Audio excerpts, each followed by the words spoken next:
Hello दोस्तों, मैं आपका गाइड, आपका दोस्त अनुराग पांडे और आप देख रहे हैं हमारा यूट्यूब चैनल। भारत भूगोल चल रहा था। भारत भूगोल में पिछले वीडियो में हमने प्राकृतिक वनस्पति के बारे में पढ़ा था, जिनमें हमने 6 प्रकार की वनस्पतियों के बारे में पढ़ा था। ठीक है, आज हम देखेंगे सिंचाई एवं नहरें। तो भारत भूगोल चल रहा तो भारत के ही बारे में देखा जाएगा। तो चलिए शुरू करते हैं आज का वीडियो को लाइक शेयर कमेंट करना ना भूलें। वीडियो को अंतिम तक जरूर देखा करें। ठीक है, अगर कुछ प्रश्न पूछे जाते हैं या फिर आपको कोई डाउट है तो आप वो हमसे पूछ सकते हैं। ठीक है, तो वीडियो को लाइक शेयर कमेंट करना ना भूलें, साथ में चैनल को सब्सक्राइब जरूर करें। तो आज का टॉपिक है सिंचाई एवं नहरें। ठीक है, सिंचाई, पता है कि सिंचाई का दायरा बढ़ता जा रहा समय दर मतलब समय समय से। तो इनकी जो मांग बढ़ रही, सिंचाई की मांग, उस सिंचाई की जो मांग बढ़ रही उसका कारण क्या है, ये आपको पता होना चाहिए। तो इसका सबसे बड़ा रीजन है कि वर्षा की विषमता। कैसी विषमता? वर्षा की। एक तो आपकी क्षेत्रीय और एक दूसरी आपकी कैसी? ऋतुवत।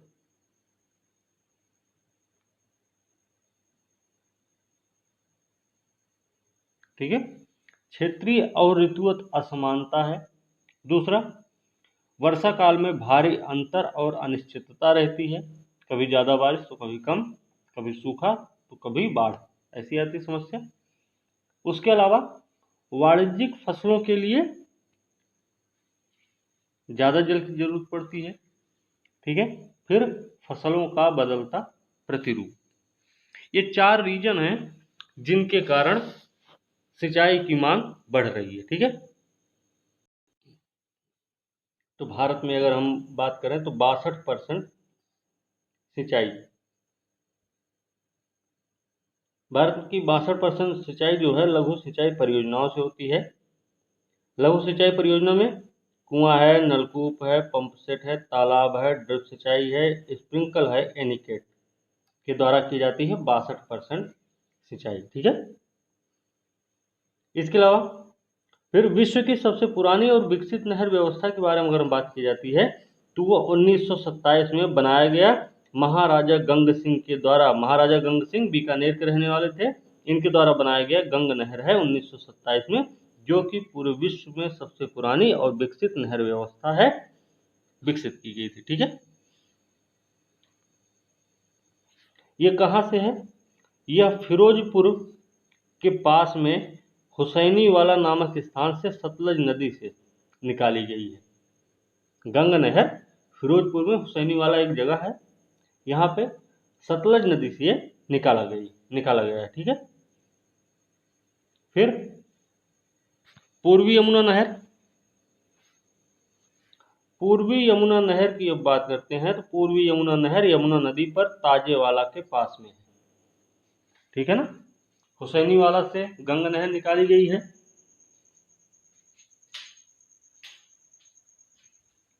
और ताजेवाला के पास से यमुना नहर निकाली गई है। ठीक है, तो पूर्वी यमुना नहर की जो लंबाई है वो है 197 किलोमीटर। ये हिंड हिंडन और यमुना दोआब के सहारनपुर, ध्यान रखना, सहारनपुर, मुजफ्फरनगर, मेरठ, गाजियाबाद जनपदों की सिंचाई इसी से की जाती है। ठीक है, इसको जो पुनरुद्धार इसका किया गया तो यह सबसे पहले 1830 में चलाई गई है।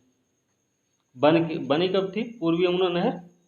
जब भी बनी, लेकिन इसका पुनरुद्धार जब हुआ तो 1830 से ये पहली बार चालू की गई थी। ठीक है, हथनी कुंड बैराज से इसकी उत्पत्ति होती है। और हथनी कुंड बैराज कहाँ है? हथनी कुंड बैराज आपका हरियाणा में पड़ता है। ठीक है, एक चीज है कि सिंचाई के साधन भी आपको पता होने चाहिए। जैसे सिंचाई के साधन क्या क्या हैं? सिंचाई के साधन में एक तो कुआं नलकूप, हमने ऊपर बताया था, कुआं नलकूप है। फिर उसके बाद नहर है, तालाब है, फिर वही स्प्रिंकल एनीकेट, ऐसे ही सब है। ठीक है ना। तो कुआं और नलकूप के बारे में देखते हैं। कुआं और नलकूप की अगर हम बात करें तो कुएं की सिंचाई जो है बहुत पहले से, आज से नहीं, प्राचीन काल से ही इससे सिंचाई की जाती है। और इससे जो है 57% क्षेत्र की सिंचाई होती है कुएं से।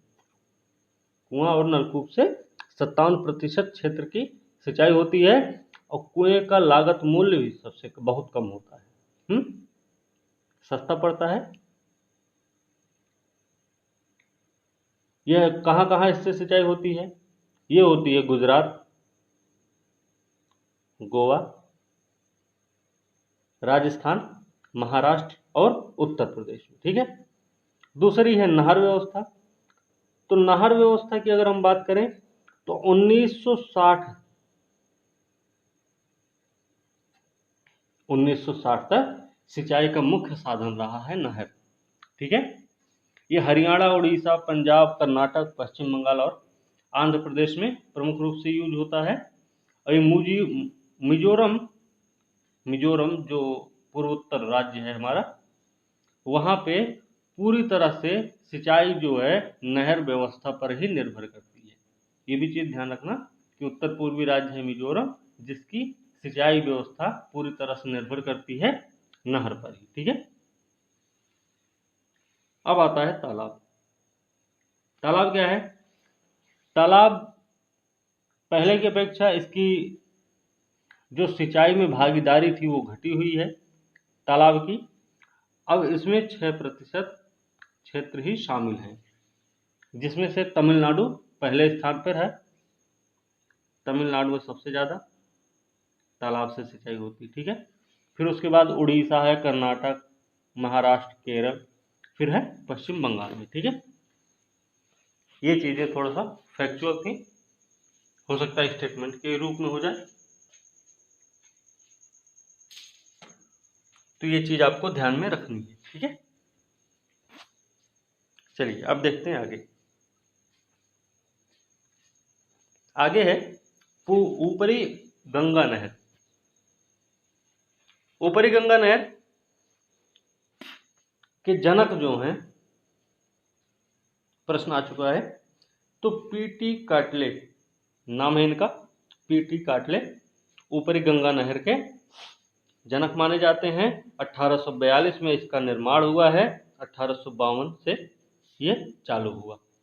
ये नहर व्यवस्था मतलब ऊपरी गंगा नहर जो है जब चालू हुई वो 1852 में शुरू हुई है और इसका निर्माण 1842 में हो गया था। ठीक है। फिर यह भीमगौड़ा नामक स्थान, भीमगौड़ा कहाँ है? उत्तराखंड में। तो भीमगौड़ा नामक स्थान से यह निकाली गई है, जो कि गंगा नदी के दाहिने तट से निकलती है। ठीक है। तो ऊपरी गंगा नहर कहाँ निकल रही है? गंगा नदी के दाहिने तट से, और जगह का नाम है भीमगौड़ा, वो भी उत्तराखंड राज्य में स्थित है। ठीक है।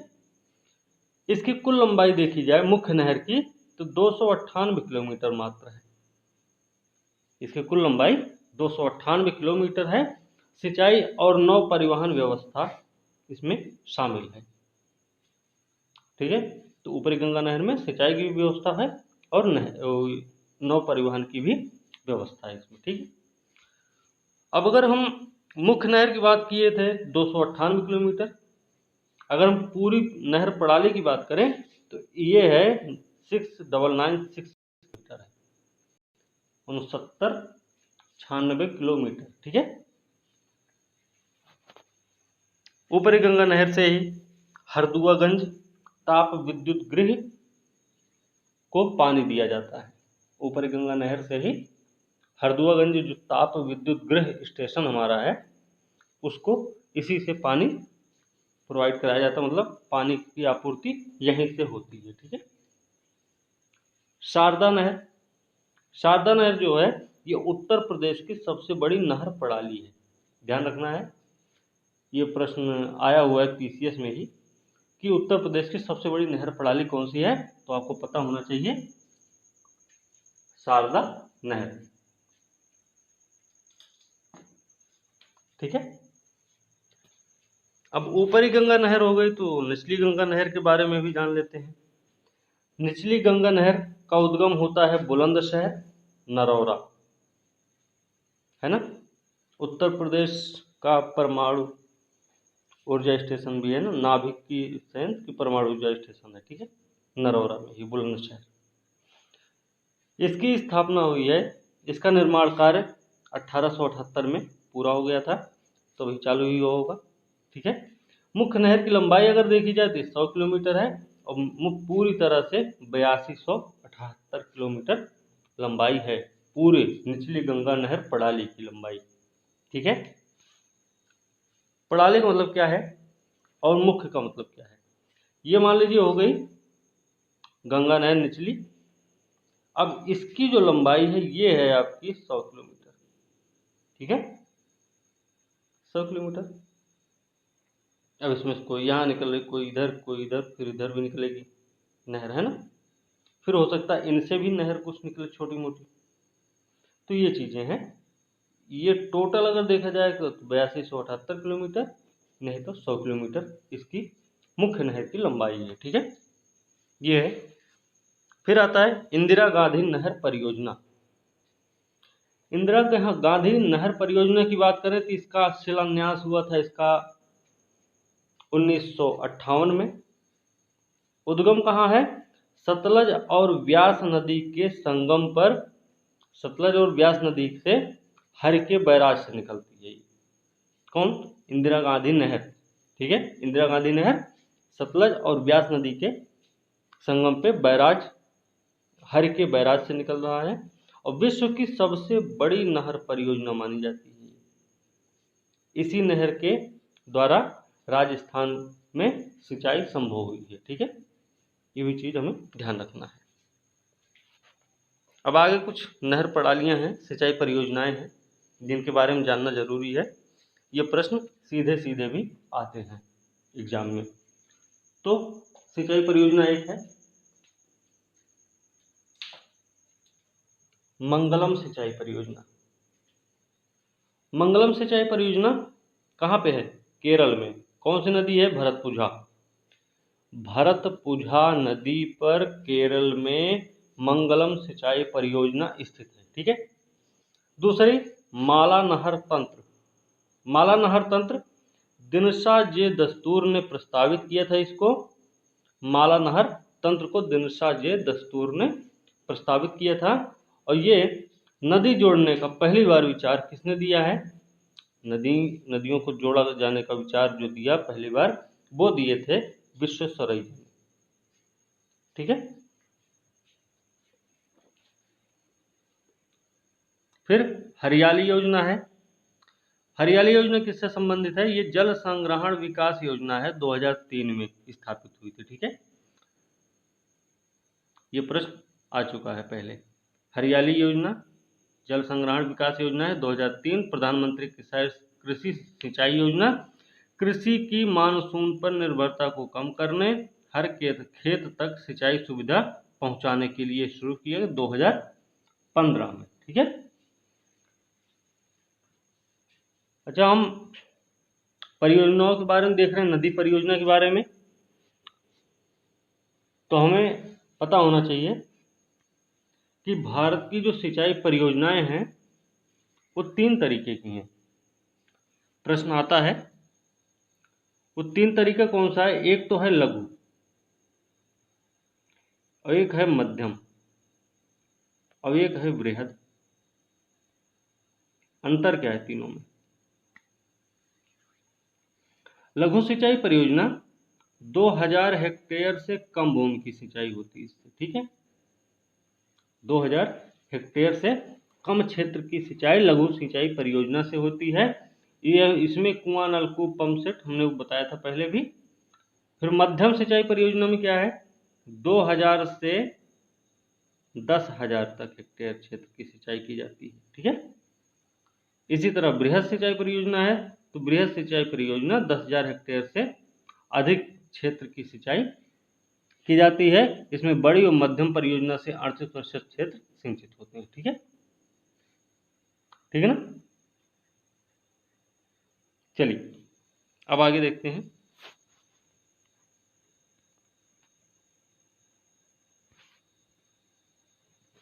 दो 2008 है।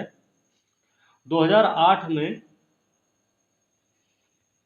3 वाटर शेड कार्यक्रम चलाए गए थे। ठीक है, 2008 में 3 वाटर शेड कार्यक्रम चलाए गए थे। तो उस समय सरकार कौन सी किसकी थी?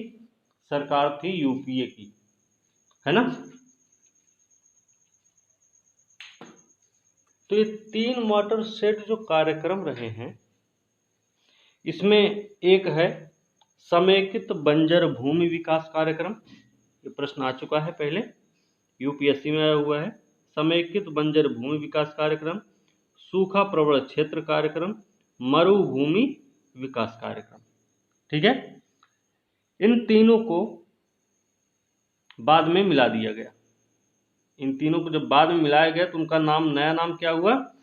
उनका नया नाम हुआ समेकित जल संभर प्रबंधन कार्यक्रम। ठीक है, तो उनका नया नाम क्या बना? इन तीनों को मिला के समेकित जल संभर प्रबंधन कार्यक्रम। ठीक है, अब ये जो समेकित जल प्रबंधन संभर प्रबंधन कार्यक्रम है, इसका मतलब क्या है? इसका मतलब था मृदा, जल, वनस्पति जैसे अवक्रमित प्राकृतिक संसाधनों का इस्तेमाल, संरक्षण और विकास करके पारिस्थितिकी संतुलन को बहाल करना। समेकित जल संभर प्रबंधन कार्यक्रम का उद्देश्य है ये कि मिट्टी, जल, वनस्पति जैसे अवक्रमित प्राकृतिक संसाधन का इस्तेमाल, संरक्षण और विकास करके क्या करना है? पारिस्थितिकी संतुलन को क्या करना? सुनिश्चित करना है। ठीक है, हो गया। जिसके परिणाम स्वरूप क्या होगा? जिसका परिणाम ये होगा कि मृदा ह्रास पर रोक लगेगी इससे। ठीक है, समेकित जल प्रबंधन का उद्देश्य यही है। चलिए आगे देखते हैं। आगे है प्रायद्वीपीय भारत में प्रमुख सिंचाई साधन क्या है? तालाब है ना। तो यहाँ पे क्या है? भूमि इनकी चट्टानी है और चट्टानी होने के नाते नहर और कुओं का निर्माण आसानी से नहीं हो पाता, इसलिए इनके लिए सबसे आसान होता है तालाब से सिंचाई करना। हमने अभी पहले बताया पीछे कि तमिलनाडु ये पहले नंबर पे है। 22% क्षेत्र की सिंचाई तमिलनाडु की तालाब से ही होती है। ठीक है, तो ये चीज आपको ध्यान में रखनी है। ठीक है, फिर आगे है सिंचाई के लिए उपलब्ध भूतल जल संसाधनों के दृष्टि से प्रमुख राज्यों की अगर बात करें तो इसमें सबसे आगे है उत्तर प्रदेश। सिंचाई के लिए उपलब्ध भूतल जल संसाधनों की दृष्टि से प्रमुख अगर राज्यों की हम बात करें, सबसे ऊपर रहेगा उत्तर प्रदेश, फिर पंजाब है, फिर मध्य प्रदेश, हरियाणा नहीं है इसमें, फिर आएगा महाराष्ट्र का नंबर। ठीक है, तो उत्तर प्रदेश है, फिर पंजाब है, फिर आपका मध्य प्रदेश है, फिर आपका महाराष्ट्र है। ठीक है, ऐसे ये है उत्तर प्रदेश, इधर थोड़ा पंजाब हो जाता है, यहाँ पे मध्य प्रदेश है और मध्य प्रदेश के नीचे महाराष्ट्र हो जाएगा। ठीक है, इस तरीके से।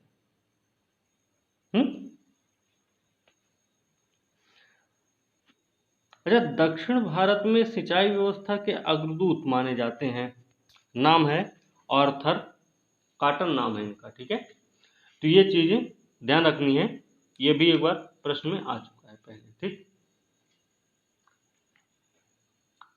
हम सिंचाई और नहर के बारे में पढ़ रहे हैं, तो जल संभर के बारे में भी पढ़ना हमें जरूरी है।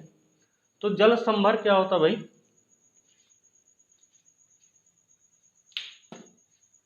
जल संभर देखते हैं, जल संभर क्या है। जल संभर का मतलब होता है एक ऐसा क्षेत्र जिसका जल जो है एक ही बिंदु की तरफ प्रवाहित होता हो। जैसे मान लीजिए ये है एरिया, अब इसका पूरा पानी जो है इधर ही आता रहे, मतलब किसी एक बिंदु पर आए। तो इसका लाभ क्या होगा? जल संभर के लाभ क्या होंगे भाई? जल संभर नाम है। तो जल संभर के लाभ क्या हैं ये आपको बताना है। लाभ क्या हो सकते हैं इनके? पीने व सिंचाई के लिए जल की आपूर्ति होगी, जलापूर्ति लिख देंगे, ठीक है, पॉइंट हो गया इसका। फिर जैव विविधता में वृद्धि रहेगी, जैव विविधता में वृद्धि होगी, ठीक है। तीसरी चीज जो है जलाक्रांत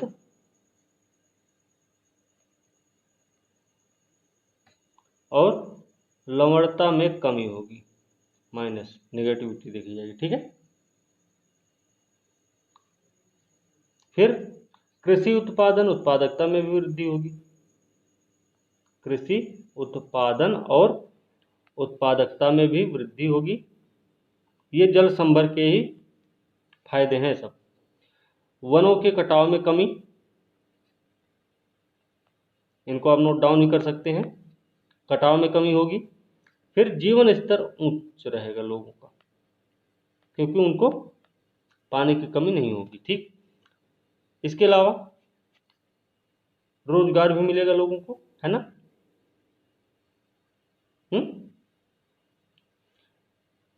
रोजगार मिलेगा ना।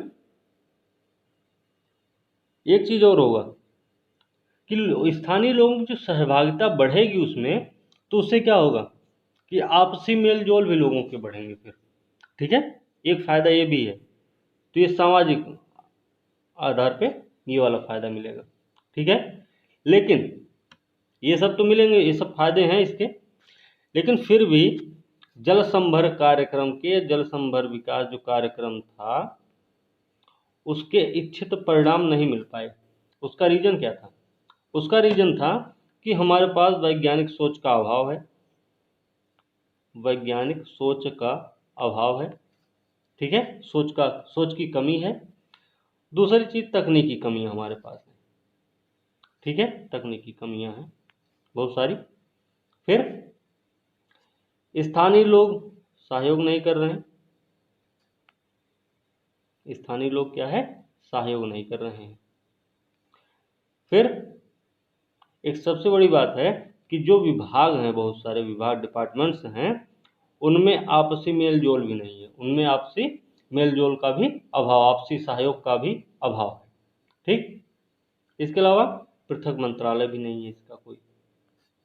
अब पृथक मंत्रालय होता तो क्या होता, इसके लिए अलग से फंडिंग होती, ठीक है, इसके लिए अलग से अधिकारी हो गए, ठीक है ना, इस तरीके से। तो इसका एक अलग मंत्रालय भी नहीं है, ठीक है।